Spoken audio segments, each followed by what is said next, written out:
Greetings. My name is Lendry Purcell, and I'm the co-president of Jonas Philanthropies. Jonas Philanthropies funds programs related to nursing, workforce development, research, policy, and best practice with a focus on scholarships for advanced care nurses. We also fund children's environmental health, research and advocacy and education, as well as nature-based climate solutions with a focus on reforestation. I'm here today because I'm very proud to present to you some amazing speakers who are going to talk about wireless radiation, a topic I learned about in 2012 when my son was going to kindergarten and given an iPad, and I was told that the school was no longer going to use books, just iPads. Jonas Philanthropies has funded environmental working group to look at wireless radiation.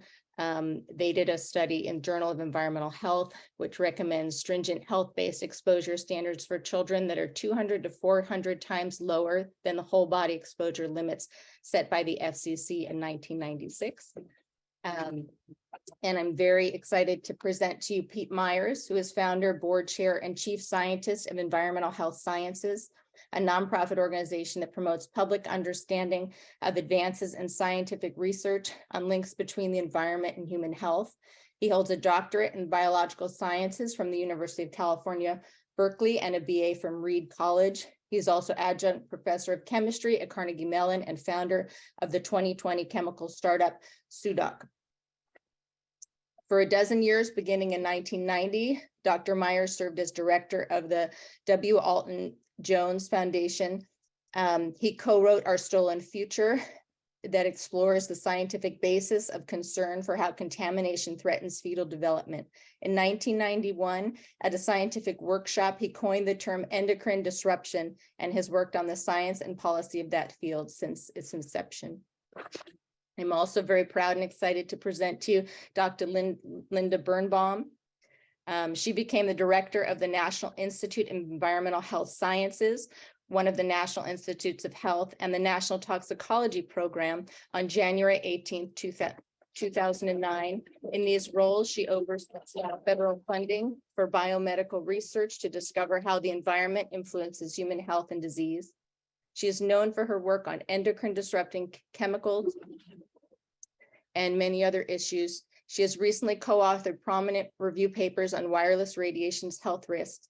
She is a wife, mother, and grandmother, and she currently holds a residency at Duke University. Well, thank you all for listening. I'm going to do a very, very brief run through some of the science of wireless radiation and the whole impacts that it is having on our health. So the whole electronic spectrum of radiation, I think everybody's familiar with the dangers of X-rays, which are your ionizing radiation, which we all know cause a great deal of damage to our DNA and so on. But as you get to longer and longer wavelengths, in fact, you get what's known as the electromagnetic spectrum. And this ranges from things like at the far end, power lines, and then, for example, what we have with radio and TVs and cell phones and microwave radiations, and then infrared devices. Never mind, of course, as you get to shorter wavelengths, visible light, and so on. And the only concern that many people have had for years has been with the whole issue of heating. You know, you don't want to put something in a microwave, for example, metal, because it'll get way too hot. So there are many common sources of EMF radiation that I think we need to be aware of. And EMF, that we're concerned with here are the long wavelength things. So things, for example, like towers that are submitting things, even TV towers, our cell phone towers, and we're certainly seeing more of those, our cell phones, and, for example, Wi-Fi. So why do we really care? And I have to say that I'm especially concerned about cell phones. They were nominated by the US FDA to my National Toxicology Program for study in 1999. And why is this? Is because usage has steadily increased. There are well over 300 million people in the US who are exposed and over 5 billion people worldwide. Even in your least developed areas, you will find people with cell phones. Now, there have been a number of epidemiology studies that have demonstrated elevated risks of gliomas, which is a kind of brain cancer, and acoustic neuromas, which are basically a myelin sheath tumor. Myelin sheaths line our nerves so that you can have conduction of your nerve electricity, basically. This has been observed in heavy users of cell phones. And there are a huge number of different kinds of biological effects that have been observed both in laboratory animals and in mechanistic studies. So there have been effects shown on genetic toxicity, effects on our immune system, changes in gene and protein expression, oxidative stress. I'm going to give you a few examples, changes in how cells differentiate and divide, proliferation, changes in when cells die, often inappropriately, permeability of the blood-brain barrier, which is also a huge concern. And we know that the human exposure to radio frequency is expanding. There are constantly more and more users, more applications, and newer technologies. And in 2011, the International Agency for Research on Cancer, which is part of WHO, classified RFR as possibly carcinogenic to humans. So what did the NTP cell phone studies show? And I should tell you, these are studies, as I said, nominated by FDA in 1999 and finally reported out 20 years later, almost in 2018. This was the largest study that NTP ever did, most expensive individual study that was ever done. But what they found was that high exposure to electromagnetic radiation in the kinds that was associated with our cell phones, excuse me, was associated with clear evidence of tumors in the hearts of male rats. And these were the schwannomas, which are just like the neuromas. Some evidence of tumors in the brains of the male rats, and these were the malignant brain tumors, similar to what does occur in humans, and some evidence of tumors in the adrenal glands of male rats that were, some were benign, some were malignant, some were very complicated. And I should say, there was also indications of tumors in some of the mice. So I just had, as a scientist, I could not show you the fact. Here's some examples of the similar tumors that we are seeing in our rodents. Now, we're not seeing the ears because no matter how hard we tried, we couldn't attach a cell phone to the ears of rats or mice. So in fact, they were exposed, their entire bodies were exposed. The part of the body that gets the most radiation, for example, is around your heart. And these are the linings of nerves around your heart. Myelin sheath linings are impacted. And this is STEM data showing, in fact, tumors that have arisen in the brains of the rats that have been exposed. But we also saw that there was DNA damage after only 3 months of exposure that we could detect both in the brains of rats and mice. And another thing that we saw, because the exposures in rats were started during pregnancy, we found that the pregnant rats gained less and their pups had low birth weight when they were born. And there was a decreased pup survival. I mean, these are all very concerning observations. And one thing I wanted to mention, this is some data that's been submitted for publication. The NTP is collaborating with the Ramazzini Institute in Italy. And I should mention that the Ramazzini Institute has also done a long-term rodent study using rats with cell phone radiation and also found the cardiac schwannomas and some indications of brain tumors. But what in these studies, which are looking at molecular changes, they could find that the rat brain tumors had some of the same mutations as are observed in human tumors. So what NTP is continuing to study this. They're looking at the impacts of stress and behavior, further evaluating these sites of where tumors were found in the rats. They're looking at what happens if you change the exposure. They're looking at heat, and I should mention that before the NTP started their 2-year studies, they made sure that the levels of EMF they were using did not heat the animals. They're studying more, looking at DNA damage and repair. Now, the initial study was done with the cell phone technology that was prevalent in, say, up to 2010 or 2012. Now we have not only 3 and 4G technologies, but 5. But I should mention that 5G includes 1G and 2G and 3G and 4G and 5G as well. So there are lots of other investigators who are busy experimentally studying the impacts, and in studies in mice that were done a couple years ago, they found that the EMF exposure, if it was in utero, led to an increase in not only liver tumors, shown here are the hepatocellular carcinomas, but lung tumors and lymphomas.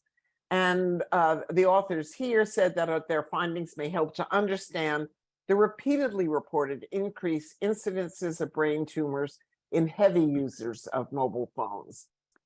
Now, there's also evidence, and again, that the developing organism is more sensitive. And so several studies have found decrease in damages in the brain. You can see this brain of the EMF exposed animals.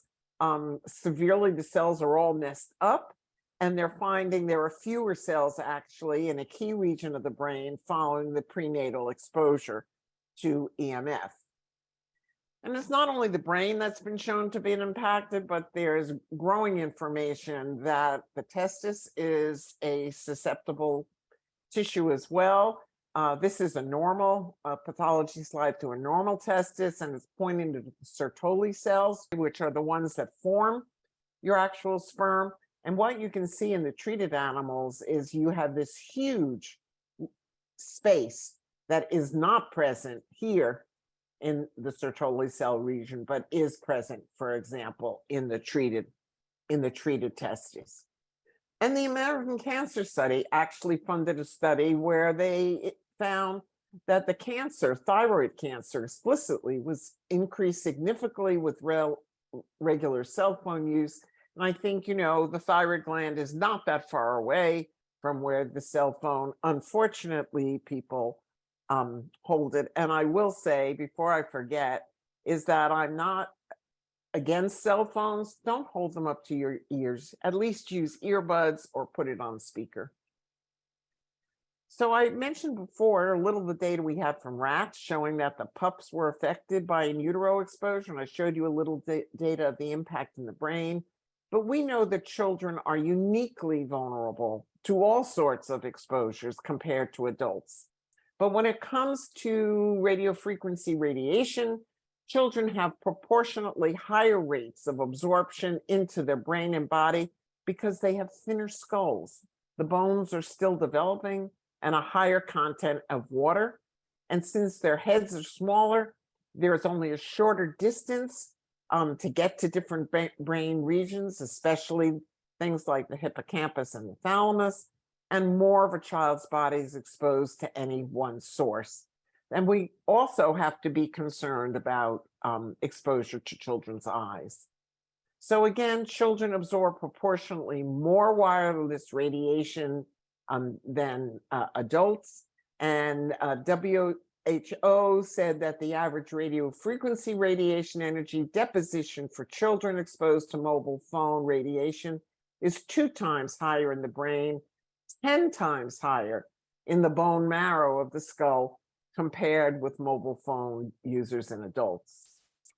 Now, as I mentioned, children's brains and their whole bodies are more sensitive to exposure, again, not only to radiofrequency radiation, but we know that pregnancy, infant, and childhood are critical periods of susceptibility, and especially for the developing brain. And why is that? Because you've got so many neurons rapidly growing, dividing, and you have to form the myelin sheath. Even very low levels of environmental exposure can have lifelong implications. We know that stem cells are more present and active in children and are more sensitive to wireless frequencies than fully developed cells. And consistently, animal and experimental studies find that even very low Non-ionizing EMF exposures are associated with increases in oxidative stress. Our immune systems as children are more susceptible.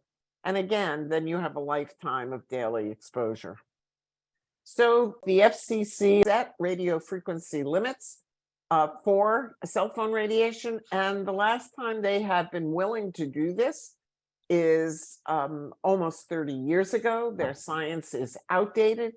It only focuses on the issues of heating, totally inadequate for women and children, and no consideration of what's happening to wildlife or our environment. A paper that I recently co-authored with Deborah Davis and others, and I should mention and thank both Deborah and Theodora Scarato for providing me some slides that I could use or grab parts from. But this paper was just published in a book for pediatricians especially. But the overview of experimental, epidemiological, and clinical evidence on the health impacts of wireless RFR electromagnetic fields indicates that the regulatories, both the FCC, and this is an international regulatory body, are inadequate. And we really need clinical and policy recommendations to reduce exposure and protect children. The Swiss government recently released an expert report focusing on the evidence for oxidative stress caused by electromagnetic fields, and they summarized both the animal and the cell experiments and concluded the majority of the animal and more than half of the cell studies provided evidence of increased oxidative stress caused by electromagnetic radiation. But I want to mention, I've mentioned a couple of health effects other than cancer, and it's important to remember cancer is just the tip of the iceberg here. There's lots of published research showing DNA damage, brain damage, sperm and reproductive effects, interactions between, for example, both the long wavelengths that we have with the radio frequency radiation and with, say, ionizing radiation, increase in headaches, oxidative stress, and a little bit to mention effects on bees and insects and effects on trees. So this is just a recent paper. We'll look at the exposure of electromagnetic fields on insects, which showed, for example, in using 5G wireless communication, led to an increase in absorb power, which can cause changes in insect behavior, physiology, and morphology. So the Collegium Ramazzini, which is an honorary society of occupational and environmental health scientists, is issuing a statement. And I should mention that Pete Myers, as well as myself, are elected members of this organization, that health effects and exposure limits to radio frequency electronic fields need to be reevaluated without delay and be based on scientific evidence from reliable studies published over the past 30 years. Now, not everybody is as slow acting as our country. Unfortunately, others are acting. So France has the SAR is the specific absorption rate. And France requires that to be mandatory for labeling. And you can't sell or advertise cell phones for children, and Wi-Fi is banned in kindergarten.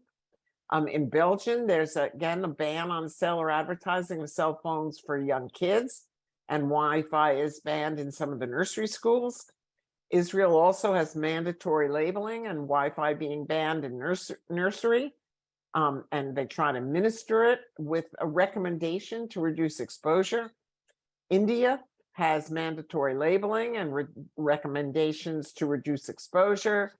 Cyprus is running a Wi-Fi removal from elementary classrooms, but trying to alert parents and so on, and pregnant women especially. French Polynesia, again, awareness campaigns and certain bans. And Italy decreed the environment minister on that we need to reduce some EMF exposures.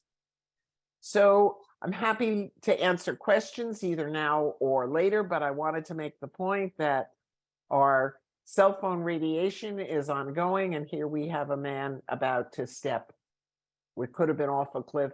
This is into a hole. So thank you very much for your attention.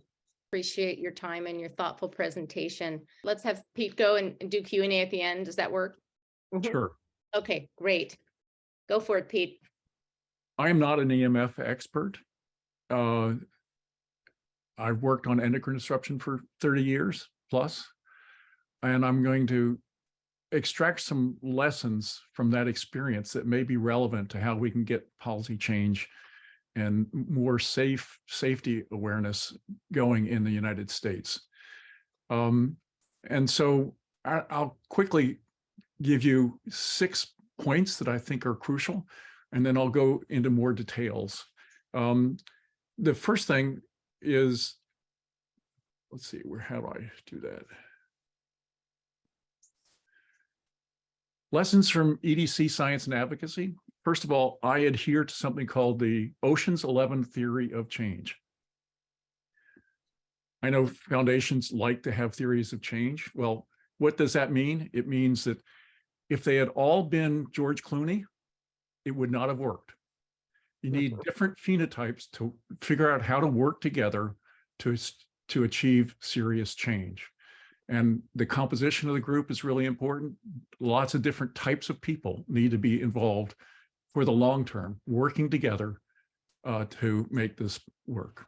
So second, effective and strategic communications are essential.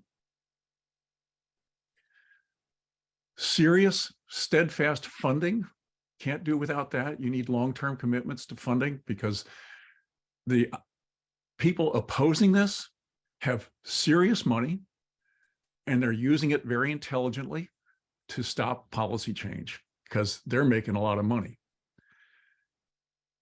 The policy and advocacy have to be tightly coordinated.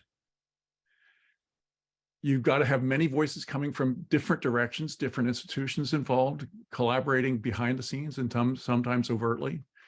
And lastly, practical solutions must be part of the message. Now, Linda referred to that when she said she's not against cell phones. She's against ignorant use of cell phones that puts you in unnecessary danger. And so that's been an important part of the message on EDCs, that there are things you can do to reduce hazards.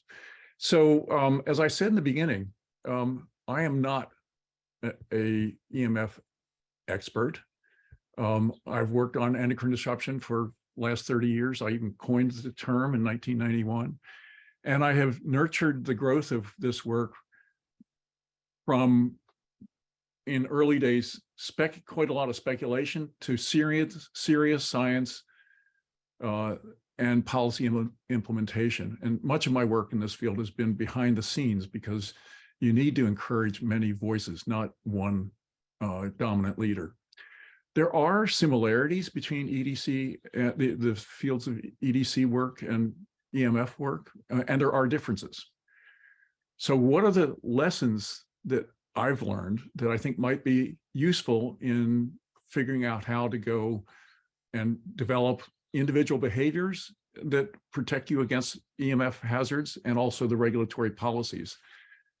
Bear in mind that neither cell phones nor hazardous chemicals are going to go away anytime soon. Both provide essential services to the modern world, and it's important that in our advocacy, we acknowledge that they are a key part of what makes the modern world work, but we can do it more safely. Both create serious hazards for health. And as Linda has just shown you, and I could go on for at least as long as that on EDCs, both create serious hazards for health, and strong science supports this conclusion for both fields. And again, both provide opportunities to reduce hazards. Now, one of the unfortunate facts of both fields is that manufactured doubt permeates both fields. Powerful, well-funded efforts are out there working every day to sow confusion and doubt in front of regulators and the public and the media. And you just have to structure your work in a way that acknowledges that, and then is smart and strategic about how to beat it. It can be done.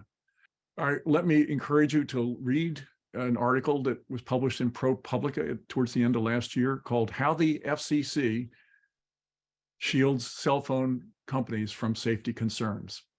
It's a really important, insightful look at the way that FCC has responded to manufacturer doubt from cell phone and other companies and companies involved with creating these types of radiative forces.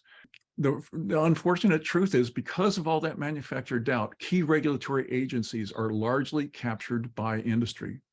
FCC for EMF, FDA and EPA for chemicals. And I would have to admit, after having read the Peter Elkid paper and some other things, I think the capture is more complete in the EMF field than in the chemical field. Just as one example, did you know that if you try and stop the installation of a cell phone tower in your neighborhood, you cannot use health arguments in those legal efforts? They are disallowed because of decisions by the FCC. So what has worked to move the EDC efforts forward? Well, early on, we got major bipartisan support for funding research. While that has waxed and waned, as Linda knows well from her experience at NIEHS, overall, it has led to tens of thousands of research publications about EDC science. It's serious science. We started in the medical wilderness 30 plus years ago, but now we are in mainstream science. One of the things that we did, my organization, along with several others, we created a system that I describe as playing jujitsu with two huge resources. One of those resources is the public funding of research. The other is a private funding of communications infrastructures, newspapers, magazines, et cetera, television. Those two things don't meet together very well unless you actively work to make it happen. We set up a radar system of scientists and communications specialists to work together as important new scientific results were being published, and then using our tools, we projected them into mainstream media. More specifically, in 2002 and 2003, we created two collaborative organizations called the Science Communication Network and Environmental Health Sciences. SCN, Science Communication Network, is a board composed of established, well-known scientists, leaders in their field, and they identify new studies that are about to come out. We've had a conference call every month for the last 20 years to make this happen, in which on the conference call, we evaluate what new studies are coming out. And we do this, we've never broken an embargo, which is really important for the journals, but it's so important. Our work has been so useful for the journals because we increase their impact factor if we get behind a paper, that they now give us access to the list of studies that are about to come out, and which is pretty much unheard of. While our bullseye in this work was important research on EDCs, we expanded the scope to other well-known chemical issues so we could legitimize EDC concerns in the minds of other scientists. It's really important not to be too tunneled into this so that you can always have a pathway for new people to join. We train scientists to work with reporters. We provide contextual analyses to reporters to help them understand what this new study means in the context of further stuff. We even built a training program for early career scientists at universities around the country to improve their communication skills. And we started that in 2007. It's ongoing today. Some of our best communicators now in the field are from those early years of training. Environmental Health Sciences has published environmental health news every day since inception in 2003. Mm-hmm. It's a daily aggregation of news stories about environmental health writ large, not tunneled only into EDCs, but a broader scope of stories aggregated from mainstream media into which we folded EDC examples. This broader focus attracted people who wouldn't have come to something that was just about EDCs, and it gave the EDC materials in this more credibility. Environmental Health News has also produced original award-winning content on stories that mainstream didn't pick up. Our original content regularly inspired mainstream outlets to pursue the stories. My favorite example, I won't go into the details, but one story was picked up by the New York Times in a very elaborate way. And then actually the New Yorker carried it also, acknowledging the origin of being environmental health news. And the CNN science editor, when CNN did science, they don't do it anymore.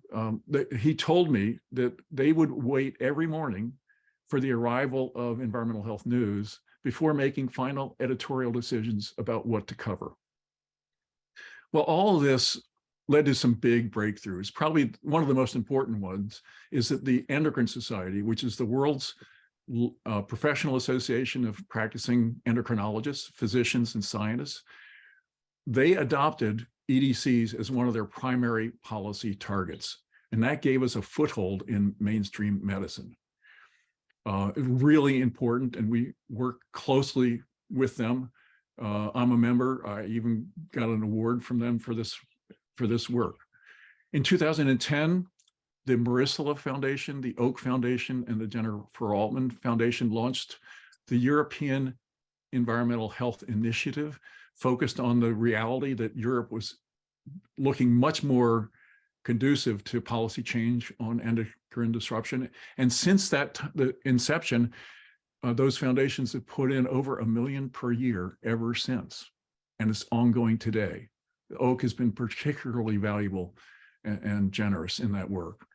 Now, while EDCs had become well known in the European policy circles for over a decade, this kicked in motion serious science communication, policy formulation, and advocacy work, which has been incredibly impactful, and is still ongoing today. It transformed the European chemical policy debate, leading to the announcement in 2020 of the European Chemicals Strategy for Sustainability. I have chaired a conference call for the Endocrine Society with this goal for almost 15 years now, every other Thursday, to bring endocrine science into the hands of European policy and advocates. EDC science is at the core of this official policy by the European Council and the European Union, the Chemicals Strategy for Sustainability. Safe and sustainable chemistry is also part of it as one of the solution sets. We worked hard to make sure both the problem and the solution were part and parcel of the same policy. Just one example, recent example, is what the type of transformation that we've accomplished.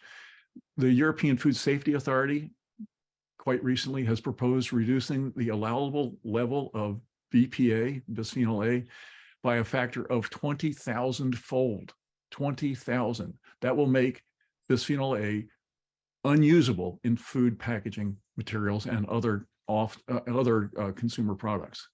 Many people and organizations have contributed to make that happen. It's been a wonderful demonstration of the value of the Ocean's 11 theory of change. So just in conclusion, let me repeat what I said right at the outset with my one slide. The lessons from EDC science and advocacy for EMF: Ocean's 11 theory of change, effective and strategic communications, serious, steadfast funding, policy and advocacy tightly coordinated, many voices coming from different directions, and practical solutions being part of the message. Thank you. Thank you so much, Pete and Linda. I'd love to open us up for question and answer. Pete, I had a question while I'm waiting for questions to pop up about wireless radiation as a possible endocrine disruptor. If you had thoughts on that issue. Yeah, it's based on various considerations, and as well as a considerable amount of empirical evidence. We know that EMF affects endocrine action, and affects endocrine sensitive subpoints. We don't know all the mechanisms by which that happens, but it may even extend to interfering with how hormones bind with receptors. That's a matter of speculation right now. It's some research we are really eager to conduct. So I think the issue is, can EMF be an endocrine disruptor? The answer is broadly defined, absolutely. That it is interfering with numerous processes that are endocrine mediated. How that happens, we really don't know yet, and it's a fertile field for work. I have a question. Curious if Pete Myers is familiar with the potential amplification of chemical effects in an EMF environment. That's a great unanswered question to my knowledge. Linda mentioned that there's synergistic actions of EMF, and that went to my mind immediately. I've never heard of anyone speculating about that. Linda, do you know? I think in NTP's ongoing future studies, that may be something that they're looking at. You know, we know, for example, and this is going off a little bit wildly, but we know that what you eat impacts dramatically how you respond to certain chemicals. And I think that there's no reason to think that what you eat, for example, might not impact how you respond to different kinds of radiation exposure. So lots of questions that could be addressed. Thank you. But we do know a lot. Don't forget that. We know a lot about both of these general areas, enough to push for safety. And I'm going to jump in there because the point is that a few years ago, Environmental Health Trust, actually, there was a court case brought against the FDA, against the FCC, when they came and they supported or they reissued their 1996 guidelines and said that it's totally safe. And they ignored the wealth of the scientific data and basically said, hey, you got to go back and look at this data again. Now, there was no timeline on for that. So far, nothing has happened. Hopefully the law will be our friend as we move forward. We have another related question. Is there any government funding for EHS research? I think the question is not environmental health sciences, but because there is inadequate, but there is funding for environmental health sciences. NIEHS, as an example, has a budget now that is approaching $1 billion, or may even be up to $1 billion a year. And there's some funding coming from other places, but as far as EMF research, it is a very hard sell. In other words, NTP took money from its own budget because FDA requested that they do the studies, and those studies cost well over $30 million and took, as I said, close to 20 years. Now they're continuing to do some follow-up, but the budget for it is much more limited. But I don't know whether or not NIEHS currently or any other organization. I certainly know FDA is not funding any study of devices, which they could under their division of medical devices, not funding anything there. I don't know that NSF or any other funding organization is. But I don't know if anyone is successfully written a grant proposal within the last 10 years to NIEHS to get funding to study the health impacts. One of the unfortunate realities is that the communications companies pay a lot of money to lobbyists. And one of their targets is the NIH budget. They don't want bad stuff from their point of view funded. It's a reality. And Linda is brutally aware of that. I'm going to ask this question in a sensitive way. And I'm going to add to it some anecdotal things that I've read about precocious puberty in youth during the COVID year. The answer is we don't know. Certainly during the pandemic time, the amount of screen time, for example, that was used by kids exploded. I have a concern that it hasn't gone back to low levels again. That, I mean, You can't see a kid walking around without their being on their phone or having their tablet in front of them. Whether this is playing, as we spoke before, whether there's the endocrine disruption impacts of the radiation really needs to be investigated. And there are certainly chemical exposures that are associated with precocious puberty. Whether there are impacts of this kind of radiation, I think is a question. I mean, I think what our audience is hearing is there may be more questions than there are answers, but as Pete said, we know enough that we could do something about it. We have a question. Linda made a couple of suggestions on how to mitigate these harmful effects using earphones, speakerphone. Are there other things we know in terms of daily consumer use or practice that could get the word out in terms of mitigation? I'm happy to talk about this as well after you guys do. I think there are certain, you don't want to be right next to, say, a cell phone tower. That's probably not good for your health. And there's some data that we have that suggests that. So I'm a pragmatist. I do the things that make sense. Pete's book, when it came out, Our Stolen Future in 1996, from that point on, I stopped microwaving in plastic and I stopped storing things in plastic because it was easy to do. And I think that we need to have people doing what comes easily first.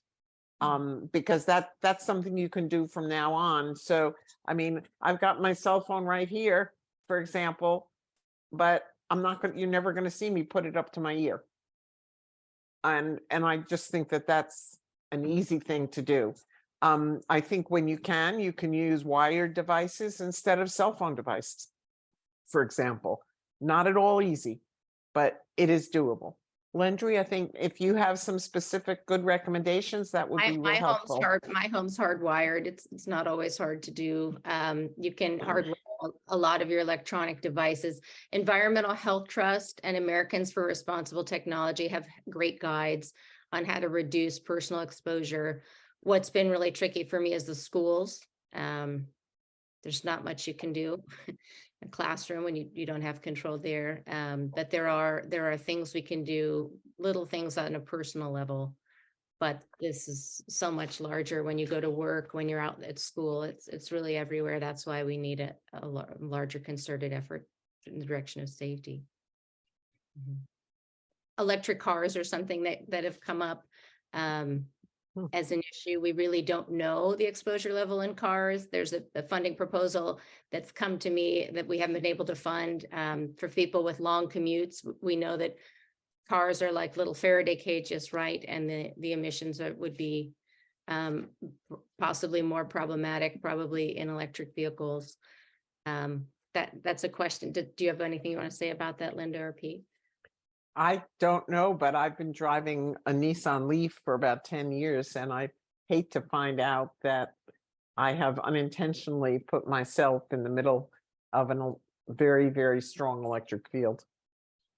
Personally, I turned off the Bluetooth in my car and the exposures went way down. I have a meter. So that, like, there's these things we can do, but we shouldn't have to do. There should be, industry should make it easier for us to navigate the stuff.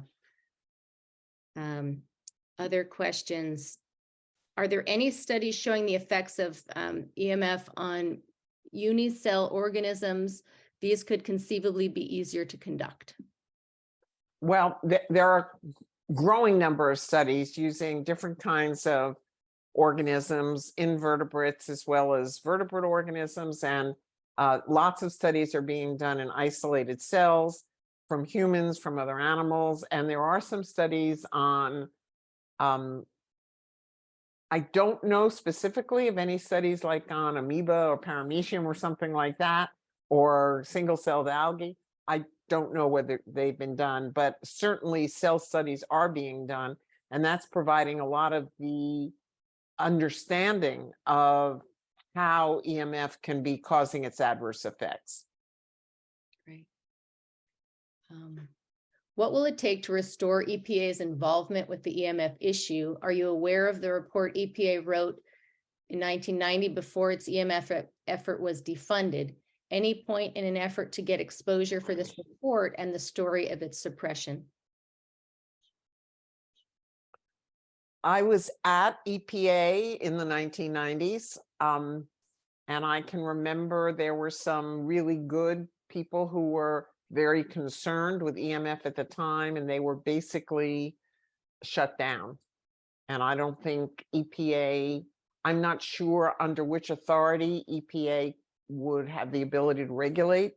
Certainly cell phones are regulated by the FDA and the FCC. They're both have a role in that. I'm not sure of EPA's, which office would be, probably actually maybe Office of Air and Radiation. So I'm not sure which office used to do something about it. I would only add that foundations that are interested in funding investigative reporting, this is a ripe area. There are many, many opportunities in the EMF field and the EDC field to try and get into the way that industry has captured the agencies and how they're pushing to keep them suppressed. Really important, really valuable, and definitely impactful. Investigative reporting is good. I want to say one thing here too.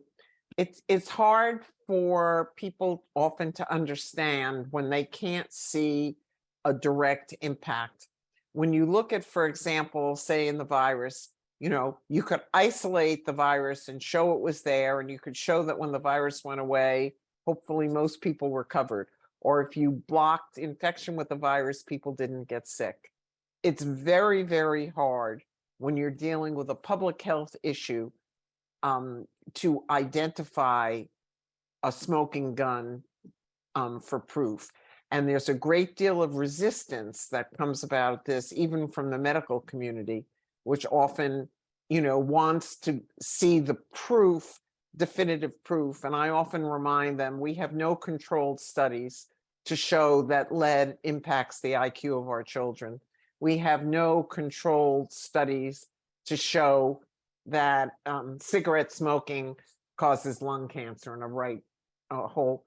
But as more and more work is conducted and more history accumulates, the consensus will start to build that you have problems here. And I think that EMF is at the point that we can really start building that consensus.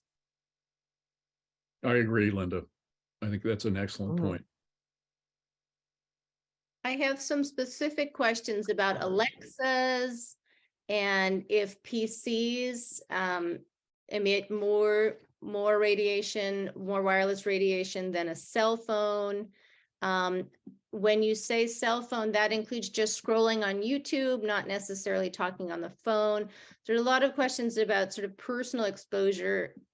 I'm happy to field those, but I'd rather you guys. Well, I again, Lendry, you'll do a much more complete job, but I want to make the point that radiation is proportional to the square of the distance. So that's why it's easy to understand. You know, you're holding a cell phone up to your head, and therefore, even if you hold it an inch or two away, you're going to have less radiation. If you're holding a tablet, you know, you have it on your lap, maybe not the best thing to do, but if you hold it on your desk, at least it's a little bit further away from you. So you want to try to stay away from the sources of the radiation if possible. That's why it's almost criminal that the FCC prevents health arguments to be used in the placing of cell phone towers. It's just inconceivable to me that that is going to can stand against a serious look. Yeah, I wanted to say I have a meter, a handheld meter. It was a couple $100s, and I've had it professionally calibrated and checked to make sure that it's quite accurate. And I use that to measure my exposure in different places. And with your cell phone, there usually you have about 6 antennas, and there's a way to turn off the antennas that you're not using. When you put yours on airplane mode, often the one antenna stays on, which is land services, in case you lose it, you want to find it, or whatever. But for the most part, you can learn how to turn off and turn on different antennas. Again, this is where industry could make things safer by just turning off antennas that are not being used at the time, or when it's too close to your body, or there are lots of easy fixes that industry could do. We have a question about cell towers on school campuses. Before you get away from that, Lindsay, could you put the brand of your meter in the chat? Absolutely. Yeah. And share that with the group? I'll I'm do sorry that. for interrupting. And there's some public libraries that are starting to have these where people can borrow them, so they become sort of community resources, which is a nice model. We have a question about cell towers being leased on school campuses and on churches. This is a practice that's happening, and we just wanted your thoughts on that and how it could be addressed. Thoughts on that? Bad idea. I just came across, a friend of mine was describing to me how their neighborhood got involved in a fight over cell phone tower placement. And they wouldn't accept health arguments, couldn't even talk about it. But then two neighbors said, wait a second, if you put the cell phone tower there and it's kind of a remote area, the helicopters can't land. So they stopped the placement of the cell phone tower. Helicopters, acceptable. Kids' health, irrelevant. That's interesting. There's also a firefighter exemption in California for a while that made it so you couldn't put new towers around fire stations. I have a question. Our kitchens will be moving from using gas to being all electric. Are there people working on safer induction and infrared stoves? That is a wonderful question. There are kinds of electric stoves that you don't have high amounts of EMF coming out of. And I will say that gas stoves are a problem. There was a New York Times report this week about the high releases of benzene that come from them, but we've known for years that there are problems with methane and other things coming out of gas stoves. And again, if you live in a McMansion, it's really probably not a huge problem. But if you're living in a small 600, 800, 1,000 foot apartment, gas appliances, gas heat is very problematic. Again, that would be a place where industry should be moving to create safer products, but someone needs to ask them to do that, right? And well, there are electric stoves that are not induction. Right. That's the safest that I know of. Okay, that's good to know. If there are no other questions, oh, I see one more about bees.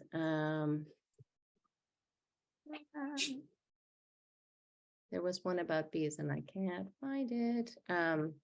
Anything about the connection between pesticides and EMF exposure and towers and pollinators? Anything that we just did a webinar on this recently, that we have a wildlife webinars, but I don't know if there's anything you wanted to chime in about that. Well, we know pesticides are bad for our insect populations, which are crashing in many areas. And we now have data showing that EMF, it can be problematic for insects as well. When you got both going on, are we having a synergism? Are we having a much greater effect? I think those are, again, perfectly valid and important questions to be asking. Well, I think I'll close this out if it's okay. I wanted to thank you too for your time and your expertise and everything you've done for this field. I guess I just wanted to end with, we're bathed in this stuff everywhere we go. It's even out in nature, parks. But there's simple things we can do, somewhat simple, sometimes to reduce exposures. We'll put some links in the chat. But more than that, we really need environmental health funders to consider contributing even just a little of your resources that maybe you put to chemicals. Well, we need new funders, right, in the field of environmental health. Absolutely. Our kids are bathed in this stuff. We're sort of walking in this experiment. And the good news is there are many terrific environmental health groups that funders on this call would know and appreciate, who are ready to take on the EMF mantle. They just always say it's a bandwidth issue. If we had more resources, we could do so much. And so much of the learning that Pete was talking about, what his shop has done, we can take that learning to this issue, so we're not starting from scratch. So I feel really hopeful.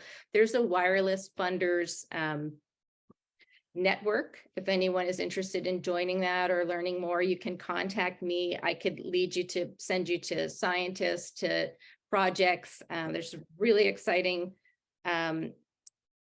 proposal that's not yet fully funded, but we have some excellent groups that want to take on EMF science and can move the needle in a huge way if we had a little more funding and expertise.